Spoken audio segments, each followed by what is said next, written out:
This is the story of Little Brown Bear loses his clothes. Halfway up Blueberry Hill in a funny old yellow house lived Little Brown Bear. He liked to hunt for honey, sit on the steps of the old yellow house, and he liked to lie in the hammock under the mulberry tree. But he didn't like to hang up his clothes when he went to bed. Every night when Little Brown Bear was ready to go to bed, plop, down on the floor went his nice red coat, his new checkered shirt, and handsome gray trousers. And plop, into one corner went his polka dot silk tie, and onto the chair went his little straw hat. Poof, out went the candle. Whisk, under the covers went Little Brown Bear.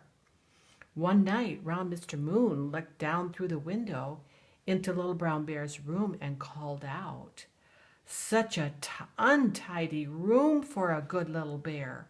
Coat on the floor, hat on the chair."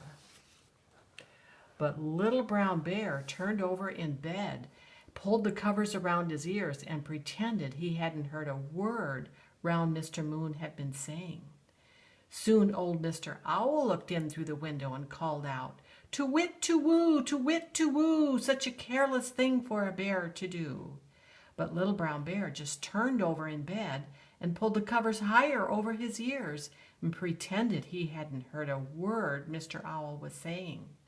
By and by Mr. Wind came whistling around the old yellow house. He called through the window very loudly, "Little Brown Bear, don't wait, don't wait. Hang up your clothes before it's too late." But that foolish little bear only turned over in bed, pulled the clothes even higher over his ears, and pretended he hadn't heard a word Mr. Wind was saying. Then woof! Mr. Wind blew right in through the window and whisked up Little Brown Bear's nice red coat, his new checkered shirt, his handsome gray trousers. Then woof! He blew again, and away went Little Brown Bear's polka dot silk tie and his little straw hat. In the morning, Little Brown Bear jumped out of bed bright and early. He was going to take his shiny pail and go to the woods after blueberries. But he couldn't find his clothes. He looked for them everywhere. He looked upstairs and downstairs, in every corner and under the furniture, but he could not find them.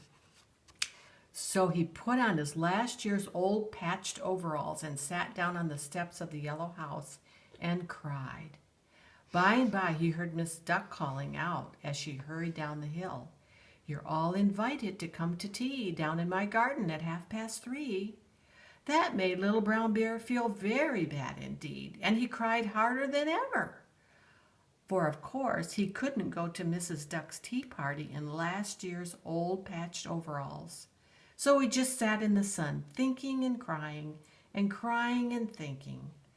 But suddenly, out of all that thinking, a thought popped into his head. He wiped his eyes on his old last year's bandana and jumped up. "I know what I'll do," he said. "If I can't go to the tea party, I will take Mrs. Duck a pail of nice fresh mulberries for her party. I can hurry home before anyone sees I'm not dressed up." So Little Brown Bear ran over to the mulberry tree and began to shake it very hard. And what do you suppose happened? Right out of that mulberry tree something went plop. And down fell Little Brown Bear's nice red coat, his new checkered shirt, and his handsome little gray trousers, his polka dot silk tie, and his little straw hat. For that was where Mr. Wind had hidden them after he whisked them away the night before. So Little Brown Bear went to Mrs. Duck's tea party after all.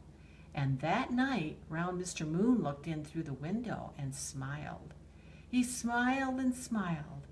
Then old Mr. Owl looked in through the window, and he smiled and smiled.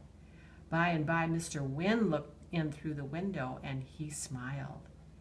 Coat and hat and tie, hung up with care, what a tidy room for a little brown bear, he chuckled softly to himself. The end. What do I hit? What do Now I hit hit? the red button again. What do I-